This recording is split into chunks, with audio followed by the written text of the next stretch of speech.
안녕하십니까. 오늘은 지난번에 이어서 세 번째로 진리가 무엇이냐 세 번째 강의하도록 하겠습니다. 지난번에 제가 요한복음 14장 1절 너희의 마음이 불안해지지 않게 하여라 너희가 하나님 안에서 믿으니 또한 내 안에서 믿으라 이거 가지고 굉장히 제가 조금 열변을 토했죠. 자 봅시다. 믿음과 소망이 하나님 안에서 있게 하려는 것입니다. 여러분은 그분에 의해서 하나님 안에서 믿는데 하나님께서는 그분을 죽은 자들로부터 일으켜 올리셔서 그분께 영광을 주셨으니 이는 여러분의 믿음과 소망이 하나님 안에서 있게 하려는 것입니다. 사람은 불안해로 태어나졌다 그러죠. 불안 쪽으로 태어났단 말이에요. 불안할 수밖에 없는 존재다 이 말입니다. 그런데 그 불안을 떨치는 유일한 방법은 뭐냐? 그 여러분의 믿음과 소망이 하나님 안에서 있으면 된다 이겁니다. 돈 안에서 있고 통장 안에 있고 무슨 은행 안에 있으면 되는 게 아니고 믿음과 소망이 하나님 안에서 있다면 불안을 떨쳐버릴 수가 있습니다. 그래서 이제 예수님께서 뭐라 하셨습니까? 예수님께서 그에게로 말씀하시다. 내가 그 길, 그 진리, 그리고 그 생명이니 나에 의하지 않고서는 아무 사람도 그 아버지께로 오지 못한다. 아버지께로 올 수가 없다는 거죠. 예수 그리스도를 통하지 않고는. 왜? 예수님이 그 길이기 때문에. 그 길, 그 진리, 그 생명. 이거 전부 다 뭐라 번역했냐면 내가 길이요 진리요 생명이요 이렇게 막연하게 번역해 버립니다. 절대 그렇게 하면 안 됩니다. 절대 그렇게 하면 안 됩니다. 자, 오늘은 창세기 22장 8절. 옛날에 제가 하나님께서 희생물이 되시다. 하나님께서 헌물이 되시다. 그 창세기 22장 8절 갖고 제가 강의 많이 했죠. 그건 오늘 이제 다시 한번 다른 것하고 연결시켜서 한번 짚고 넘어가려고 합니다. 그러자 아브라함이 말하기를 나의 아들아 하나님께서 자신을 태우는 헌물용 어린 양으로 마련하실 것이라고 하였으니 그리하여 그들이 둘 다 함께 갔다. 하나님께서 하나님 자신이 태우는 헌물용 어린 양. 다시 말하면 우리 개혁성대로 한다면 뭡니까? 번제물이 된다고 하는 거죠. 하나님 자신이. 하나님께서 하나님 자신을 어린 양으로 마련할 것이다. 그분이 누굽니까? 예수 그리스도죠. 이게 예수님 자신이 바로 헌물이 되는 겁니다. 번제물. 태우는 헌물용 어린 양으로 된다. 자, 왜 내가 이 구절을 얘기하냐면 이거다고 이 창세기 22장 8절하고 창세기 2장 18절하고는 같은 원리, 같은 그 문장의 형태입니다. 보세요. 하나님이신 주님께서 말씀하시기를 그 남자가 홀로 있어야 하는 것이 좋지 않으니 내가 그를 위해서 합당한 도움으로 만들겠다고 하셨다. 그를 위한 합당한 도움을 그에게 만들어주겠다가 아니고 아담을 위해서 합당한 도움으로 만들겠다. 이 말하고 창세기 22장 8절에서 예수님 자신이 하나님의 태우는 헌물용 어린 양으로 된다는 것하고 같은 의미입니다. 같은 형태고 같은 의미예요. 보세요. Provide himself a lamb for burnt offering.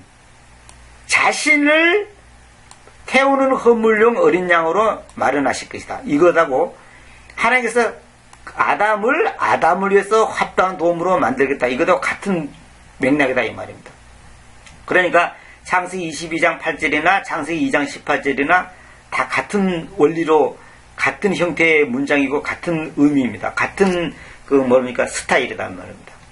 그래서 제가 이거 해놨죠. 내가 그를 위해서 합당한 도움으로 만들겠다고 하셨다. 아담을 위해서 아담에게서 나중에 여자를 만들겠다는 의미입니다. 아담을 위해서 아담에게서 나중에 여자를 만들겠다는 의미다 이 말입니다. 20절 보세요. 그리고 아담이 모든 가축과 공중의 날짐승과 들판의 갖가지 짐승에게 이름들을 주었으니 그러나 아담을 위해서는 그를 위한 합당한 도움이 발견되지 못하였다고 그랬죠. 그렇죠. 아직은 안 만들었으니까 아담을 위해서는 그를 위한 합당한 도움이 발견되지 못하였다. 근데 여기서 보세요. 여기서 18절에는 만약 개혁성으로 한다면 아담을 위해서 이분을 만들었다는 식으로 이렇게 표현되어 있는데 계획성대로 하면 그렇게 되는데 킹제임스는 그렇게 안 돼 있단 말입니다. 그러니까 결국 뭐냐면 창세기 2장 18절하고 20절을 비교해 봤을 때 결국 뭐냐면 아담을 위해서는 그를 위한 합당의 도움이 발견되지 못하였다. 아직 안 만들어졌으니까. 결국 18절의 이 내용이 뭐냐면 계획성기나 기존의 번역처럼 해서는 안 된다는 거죠. 자, 보세요. 계획성기 보세요. 내가 그를 위해서 돕는 배필을 지으리라 이나왔죠. 그러니까 이렇게 보면 그를 위해 돕는 배필을 지으리라 그러니까 하와를 만들겠다는 뜻인가 보다 이렇게 쉽게 생각한단 말입니다. 그게 아니에요. 자, 키문제 봅시다. 내가 그를 위해 합당한 조력자를 만들리라. 내가 또 한 끼 봅시다. 내가 그를 위해 돕는 자를 지으리라. 그러니까 이불을 만들란가 보다 이런 식으로 이해한단 말입니다. 그게 아니고 그러니까 전부 다 지금 기존의 성경 보면 여기 앞에 있는 힘이죠. 힘을 전부 생략시켜버린 겁니다. 힘을 무시해버린 거예요. 그런 게 아니라니까요. 힘이 두 번 나오잖아요. 내가 그를 위해서 합당한 도움으로 만들겠다 하겠습니다. 그에게 그를 위한 합당한 도움을 만들어주겠다가 아니고 그에게 만들어주겠다가 아니고 그를 위한 합당한 도움으로 만들겠다. 이 스타일이나 이 뉘앙스나 여기 창세기 2장 18절에 있는 것처럼 창세기 22장 8절에 있는 것처럼 하나님께서 자신을 태우는 헌물용 어린 양으로 마련할 것이다. 이것하고 같은 형태의 문장이다 이 말입니다. 같은 뉘앙스예요. 그게 하나님 자신을 태우는 헌물량으로 만드는 거예요. 하나님께서 하나님을 위해서 태우는 헌물량을 마련할 거가 아니고 하나님을 위해서 어떤 짐승을 마련한다 그런 뜻이 아니고 하나님 자신을 태우는 헌물용 어린 양으로 마련할 것이다 이 말입니다. 그러니까 여기 갈라디아서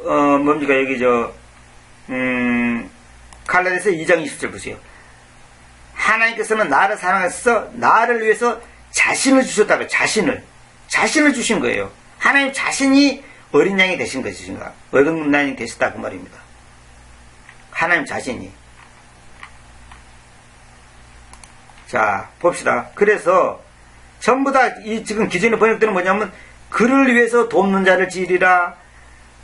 또 뭡니까요? 그를 위하여 합당한 조력자를 만들리라. 그를 위하여 돕는 배필을 지으리라. 전부 이렇게 해놨죠. 그러니까 아담을 위해서 하와를 만드는가 보다. 그래서 여자는 남자를 위한 돕는 배필이다. 그래가지고 이렇게 쉽게 생각하는데 그게 아니고 그를 위해서 합당한 도움을 만들겠다 이 말입니다. 이것하고 창세기 22장 8절처럼 하나님께서 자신을 태우는 허물을 마련하시겠다 이 말하고 같은 맥락입니다. 맥락이 그 형태와 그 의미가 같다는 것입니다. 이건 지난번에 제가 이제 자세히 강의했으니까 강의를 안 들어보신 분들은 그 하나님께서 창세기 22장 18절하고 그 다음에 22장 8절하고 이 부분에 대해서 제가 하나님께서 희생물이 되시단가 그 제목이 있습니다. 그 부분을 꼭 들어보시기 바랍니다. 그 부분 자세히 제가 설명을 했으니까 들어보시기 바랍니다. 왜 내가 지금 이 구절을 얘기하냐면 자, 일단 이거 읽고 내가 이제 설명할게요. 그러니까 여기 보면 아담을 위해서는 그를 위한 합당한 도움이 발견되지 못하였다 그러놨죠. 자, 21절에 그래서 하나님이신 주님께서는 깊은 잠에 아담을 덮치도록 야기시키셔서 그가 잠잤다. 그래서 그분께서 그의 갈빗대 중에서 한 개를 취하시고 그것의 대신에 살을 봉하셨으며 아담을 잠들게 하고 아담의 갈빗대 중에서 한 개를 취하해서 이제 그걸 가지고 이불을 만들었잖아요. 그게 뭐냐면 예수 그리스도에게서 교회가 나온다는 거예요. 예수 그리스도를 통하여 교회, 다시 말하면 예수 그리스도를 통하여 구원받은 사람들, 예수 그리스도를 통하여 신부된 교회, 예수님은 신랑이고 교회는 신부잖아요. 신부된 교회가 나온다. 그런 의미를 갖고 있는 겁니다. 이제 이것을 제가 이제 얘기하는 이유를 이제 내가 로마서 이제 나오는데 이걸 제가 갑자기 창세기 얘기를 하는 이유가 이제 나옵니다. 이것하고 지금 앞에서 말하는 내가 그 길이요, 그 진리요, 그 생명이다. 그것하고 지금 어떻게 연결되는지 한번 봅시다. 자, 봅시다. 여기 지나가는 말로 이거 한번 봅시다. 1986년에 교통사고 난 사람을 연구한 후에 갈비뼈가 자라는 것을 발견하였다. 1986년도에 교통사고 나서 어떤 사람이 갈비뼈가 부러졌는가 봐요. 그래서 그것이 한 부분이 없어졌는데 나중에 보니까 몇 년 뒤에 보니까 갈비뼈가 자라는 것을 발견했다는 거죠. 갈비뼈가. 놀라운 거죠. 참 이것도 놀라운 기적입니다. 자, 그 다음에 로마서 5장 8절 봅시다. 이제 본격적으로 이제 제가 왜 앞에 이런 구절들에 대해서 얘기했는지 이제 설명이 나옵니다. 이건 지난번에 다른 강의 때도 제가 언급했던 내용이고, 지난번에 엊그저께 강의 내용하고 지금 같은 내용이 조금 나옵니다. 그러나 하나님께서는 우리가 여전히 죄인들이던 동안에 그리스도께서 우리를 위해서 죽으셨다는 점에서 우리를 향한 그분의 사랑을 청구하십니다. 그렇다면 더더군다나 이제 그분의 피에 의해서 공정해지면서 우리가 그분을 통하여 진노로부터 구원받을 것입니다. 자, 10절. 왜냐하면 만일 우리가 원수들이던 때에 우리는 그분의 아들의 죽음에 의해서, 아들을 믿는 그런 게 아닙니다. 아들의 죽음에 의해서 하나님께 화해되었다면 더더군다나 화해되면서 우리는 그분의 생명에 의해서 구원받을 것이기 때문입니다. 보세요. 그분의 아들의 죽음에 의해서 하나님께 화해되었다면 더더군다나 being reconciled 화해되면서 우리는 그분의 생명에 의해서 구원받았기 때문입니다. 자, 봅시다. 11절. 그리고 그리할 뿐만 아니라 우리는 또한 우리 주님이신 예수 그리스도를 통하여 하나님 안에서 기뻐하는데 그분에 의해서 우리가 이제 그 속죄를 받아왔습니다. 그분에 의해서 계속 나오죠.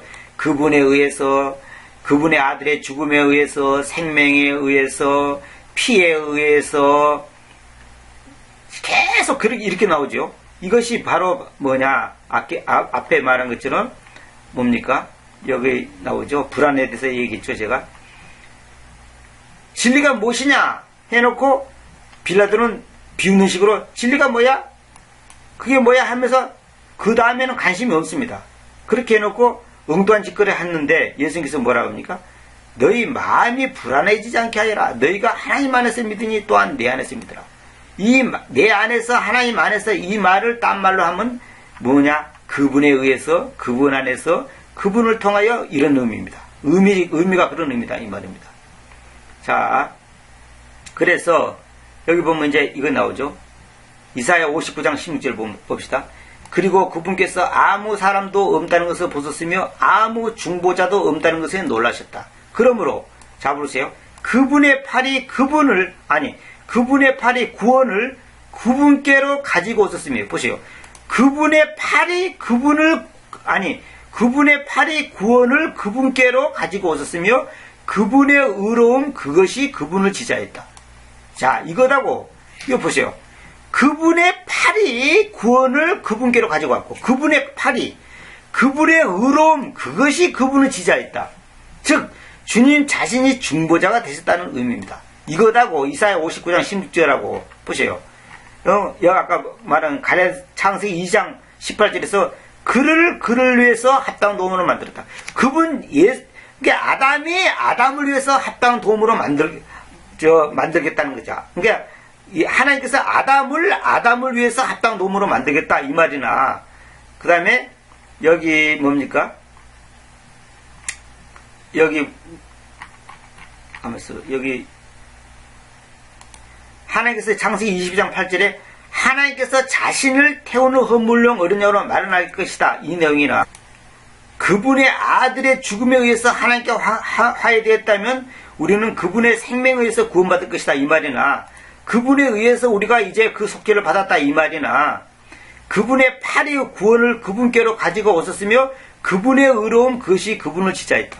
결론은 뭐냐? 모든 것이 예수님 자신이, 다시 말해 하나님 자신이 친히 구원을 우리에게 가져다주고, 그분이 어린 양이 되시고, 그분이 말하자면 그분이 바로 교회의 본질, 다시 말하면 그분을 통해서 교회가 나오고 그분을 통해서 구원이 이루어졌다. 그분이 그분의 일을 하고 그분이 구원을 이루고 그분이 다신 것이지 어떤 존재, 어떤 누구의 어떤 도움, 아니면 인간의 어떤 의로운 행위, 그런 것은 전혀 도움이 안 된다는 거죠. 이거 잘 아셔야 됩니다. 그래서 여러분들이 아실 것은 구원은 하나님께서 하시는 것이지 내가 하는 것도 아니고 누가 하는 것도 아닙니다. 하나님의 절대 주권이고 절대 은혜요 절대 사랑이다 이 말입니다. 하나님께서 하시는 거예요. 그래서 이런 말 있잖아요. 하나님의 일은 하나님이 하신다. 바로 그렇습니다. 하나님의 일을 사람이 하는 게 아닙니다. 그래서 우리가 하나님을 위해서 뭘 할 수 있는 게 아닙니다. 지난번에 제가 말씀드렸죠. 우리가 하나님을 위해서 뭘 하는 게 아니라 하나님께 살고, 나를 위해서 사는 게 아니라 나에게 사는 것이 아니라 하나님께 사는 거단 말입니다. 하나님을 위해 사는 게 아니에요. 하나님께 사는 거예요. 우리의 초점이 하나님께 향하는 것이지, 우리의 초점, 우리의 방향, 우리의 목표가 하나님을 향하는 것이지 내가 하나님을 위해서 뭘 하는 게 아니에요. 하나님을 위해서 뭘 도와주는 게 아니에요. 우리가 구원받는데 보탬이 되는 거 아무것도 없어요. 절대로 아닙니다. 우리의 의지조차도 하나님의 주권에 의해서 움직이는 겁니다. 그래서 우리가 하나님을 위해서 하는 게 아니다니까요. 내가 성경 번역하고 또 내가 하나님을 위해서 성경 번역하는 게 아니에요. 하나님의 은혜에 의해서 내가 하지 않으면 안 되게끔 하나님께서 나를 그렇게 환경을 조성하시고 인도하시는 것이지 내 마음대로 하는 게 아닙니다. 내가 내 마음대로 내 열심, 내 의지, 내 감정, 내 욕심으로 이거 한다면 이건 되지도 않을 뿐만 아니라 그거는 하나님이 인정하지 않습니다. 꽝입니다. 꽝. 보세요. 로마서 지난번 강의처럼 로마서 14장 8절 봅시다. 왜냐하면 우리가 살더라도 우리는 주님께로 살며 우리가 죽더라도 우리는 주님께로 죽기 때문이니 그러므로 우리가 살든지 죽든지 간에 우리는 주님의 것입니다. 그랬죠. 우리가 살더라도 주님께로 살며 죽더라도 주님께로 죽는다 이렇게 해야 될 건데 우리는 주님을 위해서 살고 죽더라도 주님을 위해서 죽는다 이렇게 번역했단 말입니다. 그게 아니에요. 그런 말이 아니에요. 우리는 주님을 위해서 하시는 게 없어요. 그분께서 아닙니다. 사실 우리의 초점만이 주님께로 향하고 우리의 초점만이 주님께로 죽으면 되는 겁니다. 우리가 살아도 주님 쪽으로 초점을 두고 죽더라도 주님 쪽으로 초점을 두면 됩니다. 왜? 우리는 살든 적든지 우리는 주님의 것이니까. 우리는 주님 해바라기가 마치 해만 쳐다보는 거니까 해바라기지 않습니까? 그래서 우리는 해바라기가 아니라 주바라기가 돼. 주바라기. 주님만 바라봐야 된단 말입니다. 주님께로 살고 주님께로 죽는 거예요. 주님을 위해서 사는 게 아니에요. unto the Lord로 주님을 위하여 이렇게 번역하면 안 됩니다. unto the Lord로 주님께로 이렇게 해야 됩니다. 주님을 향하여 그 말이에요. 주님 쪽으로 초점이. 그래 왜? 모든 것이 그분이 하니까. 그러니까 그분이 하는 걸 우리가 바라보고 그분을 하는 대로 우리 따라가면 되는 겁니다. 그분이 오른쪽 가면 우리도 오른쪽, 그분이 왼쪽 가면 왼쪽, 그분이 가면 가고 달려가면 달려가고 서면 서고 이렇게 그분 쪽으로만 계속 방향을 같이 맞춰주면 되는 거예요. 근데 우리가 뭔가 주님 앞에 뭘 해보겠다고 하는 것은 다 건방진 소리예요. 건방진 소리예요. 구원도 하나님이 하시는 거고 교회 부흥도 하나님이 하시는 거고 개인의 죽고 사는 것도 하나님이 하시는 거고 다 하나님이 하시는 겁니다. 그 우리의 믿음과 소망은 하나님 안에 둘 때 불안이 없어진다 그 말입니다. 지금 불안에 대해서 얘기하다 보니까 이걸 지금 계속 부연 설명하는 겁니다. 그래서 여러분들 아셔야 될 것은 여기 베드로가 아니 빌라도가 뭐라 그랬습니까? 빌라도가 뭐라 그랬습니까? 진리가 무엇이냐 이렇게 반문했잖아요. 오늘날 사람들도 예수가 뭐야? 성경이 뭐야? 킹제임스가 뭐야? 박창호지가 뭐야? 누구야? 아무것도 아닌 놈인데 이렇게 비웃는단 말입니다. 이것이 바로 뭐냐면 제가 많은 사람 대해보면 킹제임스 성경 기존의 킹제임스 성경 번역하고 내 번역하고 비교해보면 어렵다, 딱딱하다, 이상하다, 거룩하지 못하다, 뭡니까 생소하다 이런 여러 가지 말이 많습니다. 왜 그런 줄 아십니까? 그건 내가 잠깐 설명해 드릴게요. 제가 아는 형제가 요양병원에서 근무했는데 그 형제는 평상시 음식을 매콤하게 먹는 스타일이었는데 그 요양병원의 음식이 환자들한테 주는 거니까 심심하잖아요. 그러니까 음식이 너무 맛이 없어서 음식을 먹지를 못하겠다 이 말입니다. 그런데 나중에 이제 어느 정도 그것이 훈련 받고 나니까 나중에는 그 음식이 맛있더라는 거죠. 왜? 자기는 맵고 짠 것에 익숙해졌다가 싱거운 거 먹을 때는 맛없는데 또 이제는 싱거운 음식이 자기 입에 이제는 오히려 이제 익숙해지니까 또 맵고 짠 걸 못 먹겠다는 거죠. 그래서 서울의 음식을 어떤 아저씨는 뭐라고 말하냐면 서울 음식을 먹으면 구역질 난다는 거예요. 내가 아는 분은 너무나 음식을 짜게 먹어요. 뭐 젓갈은 아무것도 아닙니다. 뭐 국물이든 뭐 찌개든 김치든 할 것 없이 젓갈은 아무것도 아니에요. 얼마나 짜지 내가 그냥 기겁을 합니다. 기겁을 해. 그래서 그 아저씨는 결국은 그 병으로 죽었어요. 그 너무 짠 걸 먹기 때문에 병으로 죽었는데 그분은 술과 담배에 중독되기 때문에 입이 혀가 둔해지니까 싱거운 음식을 먹으면 안 된답니다. 그러니까 아주 짜게 먹어요. 근데 그런 분들은 서울 음식, 보통 사람들이 먹는 음식은 비위가 상해서 구역질이 난다는 거예요. 구역질이 나는 거예요. 개 성경에 익숙해진 사람은 내 성경 보면 은혜가 하나도 안 돼요. 재미도 하나도 없고 딱딱하고 이해도 안 되고 너무 어렵고 무슨 말인지 하나도 모르겠고 왜? 예를 들어서 하나님을 믿으라 그러면 될 건데 하나님 안에서 믿으라 하니까 또 안에서 믿는 건 뭐야? 이렇게 나온단 말입니다. 근심하지 말라 그러면 될 건데 그러면 오히려 좋겠는데 불안해지지 않게 하여라 그러니까 이건 또 무슨 말이야? 이렇게 나온단 말입니다. 진리에 대하여 증언한다 그러면 참 좋건데 진리에게로 증언을 짐진다 그러니까 이건 또 무슨 소리야? 이렇게 나온단 말입니다. 그 사람들이 자기가 익숙하지 않은 거 보면 아주 이상한 겁니다. 그래서 제가 성경 번역한 것도 사실상 성경 번역의 목적 중에 하나가 뭡니까? 잘못된 성경을 바로 잡는 데 있지 않습니까? 응? 박근혜 대통령이 대통령에서 하는 얘기가 뭡니까?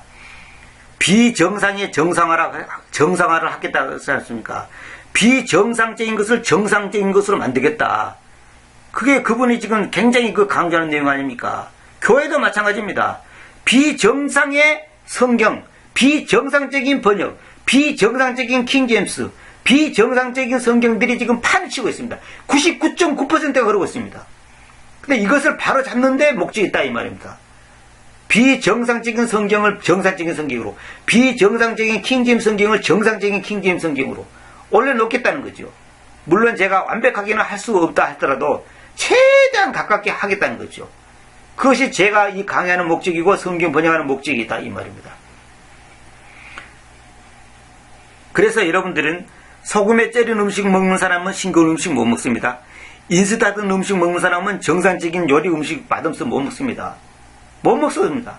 라면은 맛있는데 다른 요리를 해주면 오히려 맛없다 그럽니다. 왜? 라면이 익숙해져 있기 때문에.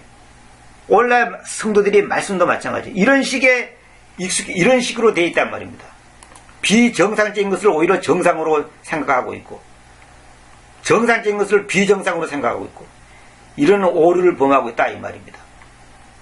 제가 다음 시간에 있어서 계속 이 부분에 대해서 강의를 하려고 하겠습니다. 이 시간도 여러분들이 이것을 아시고 정말로 우리가 정말로 바른 신앙이 어떤 것이고 바른 주님의 뜻이 무엇인지 알아야 됩니다. 갈라디아 2장 20절 읽고 제가 마칠게요. 내가 그리스도와 함께 십자가에 못 박혀 있습니다. 이것도 보세요. 다른 성경에 보면 못 박혔나니 그러나죠. 못 박혔나니가 아니에요. 못 박혀 있습니다. 현재 그럼에도 불구하고 내가 사는 것입니다. 그렇지만 내가 아니라 그리스도께서 내 안에서 사시는 것입니다.